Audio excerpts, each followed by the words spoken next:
Welcome to my review of A Girl Walks Home Alone at Night, directed by Ana Lily Amirpour, an Iranian art house horror film that centers on an offbeat, ripening romance between two central characters.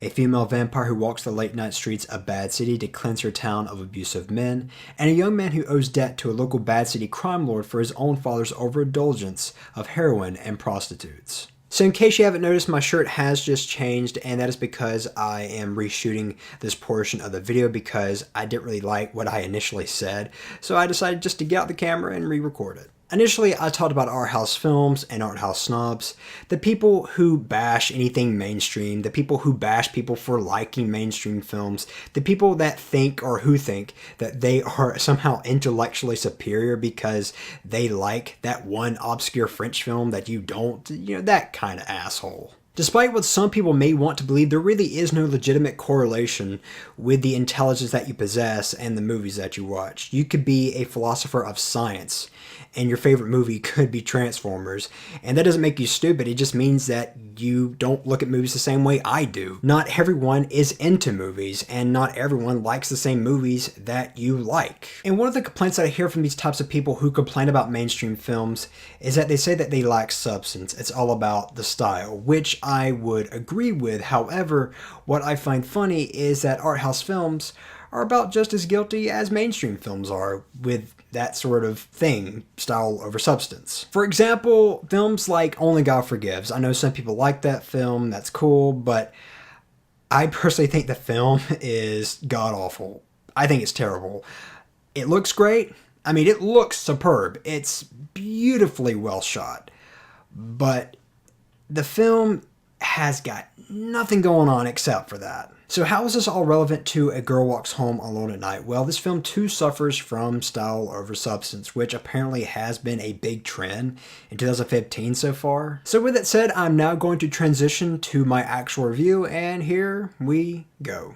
Now, I do think this is a good film, and I think it's especially a good directorial debut by Amirpour, a female director, but I'm not one of these people who thinks this film to be a masterpiece like some have said. First of all, the film does look really good. It's in black and white. Second, the soundtrack is very poppy and culturally diverse. So I really enjoyed that aspect of it. Third, the film is relatively artistic.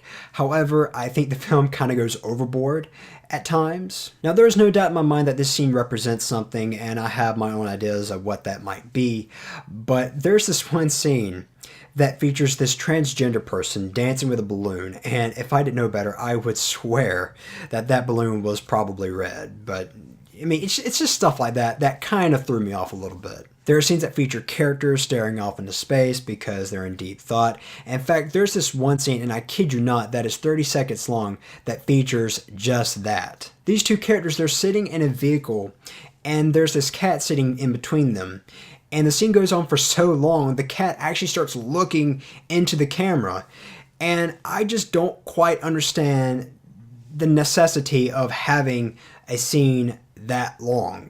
I just don't. Maybe that's just me and my American fast food sensibilities, but I just don't. I'm sorry, I don't get it. To me, it just kind of came off as a little silly. And maybe I wouldn't have such a problem with the scene if there were heaps of depth given to these characters beforehand, but unfortunately, there's really not, and I think this scene just kind of comes off as not only funny, but a little undeserving as well. In short, and this is my personal opinion, in order to have a scene that bold, you have to earn it, and I just don't think that this film quite does that. And needless to say, the acting is a little bit on the monotone side, which I don't necessarily see as a big problem, but I can definitely see why that would bother the hell out of some people. Now, one thing that I did really like about this film, and one of the things that I need to touch on, is the theme of this film, which is feminism. And it's not pro or anti. At first glance, I was thinking, well, maybe it's pro-feminist, but as the film continued to go further on, I was like, no, it's about right in the middle. Unfortunately, it doesn't go into great depths, but it's definitely there on the surface for, I think, people to watch this film and maybe get people talking about social issues, that sort of thing, which I don't think is a bad thing at all. To wrap this review up, even though I have complained about some of the stylistic elements in this film, I did enjoy the overall style to it, albeit it's not something that blew me away, but it is something that I did enjoy, most of it at least. And to be fair, I did get a very, very small pinch of substance. Was it enough to satisfy me? I can't quite say, but at least I got a little something out of it.